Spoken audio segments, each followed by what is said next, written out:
Welcome to Storiesacil, where we unravel the most mysterious and thrilling tales from around the world. If you're a fan of suspense and excitement, you've come to the right place.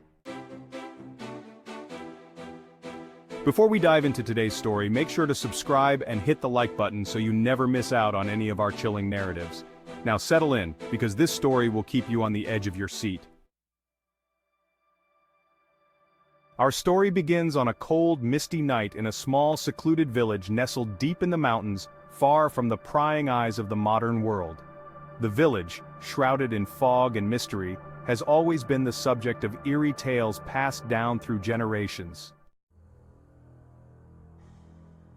But none were as chilling as the story of the old manor that stood at the village's edge, looming over the town like a dark sentinel. The manor had been abandoned for decades, its windows shattered, and its walls covered in ivy and moss, giving it a foreboding appearance that kept the villagers at bay. No one dared to enter the manor, for it was said to be cursed.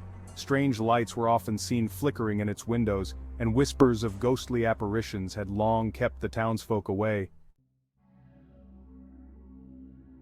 But curiosity got the better of a young man named Daniel, a newcomer to the village who had recently inherited a small cottage nearby. He had heard the tales, but being a man of science, he dismissed them as mere superstitions, the remnants of an old, fearful society. One fateful evening, driven by a desire to uncover the truth and prove the villagers wrong, Daniel decided to explore the manor. Armed with only a flashlight and his skepticism, he approached the gate, its iron bars cold to the touch, and pushed it open with a creak that echoed through the stillness of the night. As he stepped onto the overgrown path leading to the entrance, the air around him seemed to grow colder, and a sense of unease began to settle in his gut. The door to the manor, surprisingly, was not locked. With a gentle push, it swung open, revealing a grand but decaying hallway, lined with portraits of stern-looking ancestors whose eyes seemed to follow him as he ventured deeper into the house.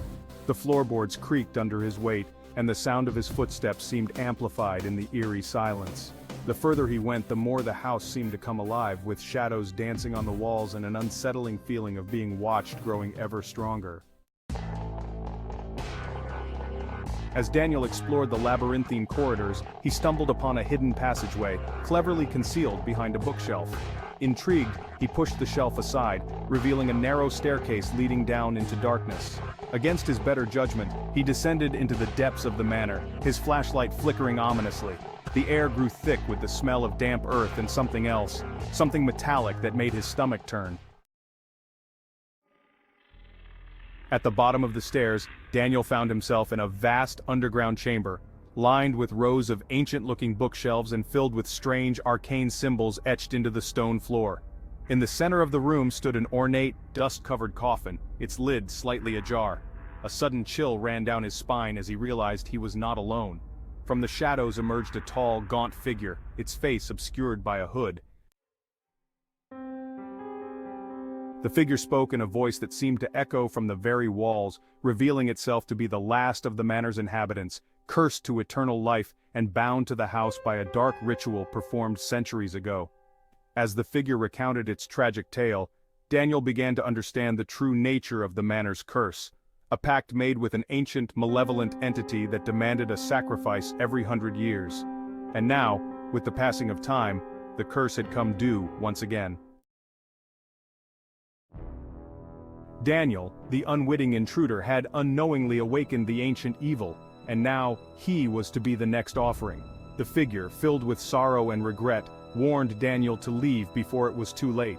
But before he could react, the chamber began to tremble, and the symbols on the floor began to glow with a sinister light. The lid of the coffin burst open, revealing a grotesque skeletal creature with hollow eyes that seemed to stare into Daniel's very soul. It let out an ear-piercing scream that reverberated through the chamber, and the ground beneath Daniel's feet began to crack and crumble. In a desperate bid to escape, Daniel turned and fled up the stairs, the creature's wails following him as he sprinted through the manor's darkened corridors.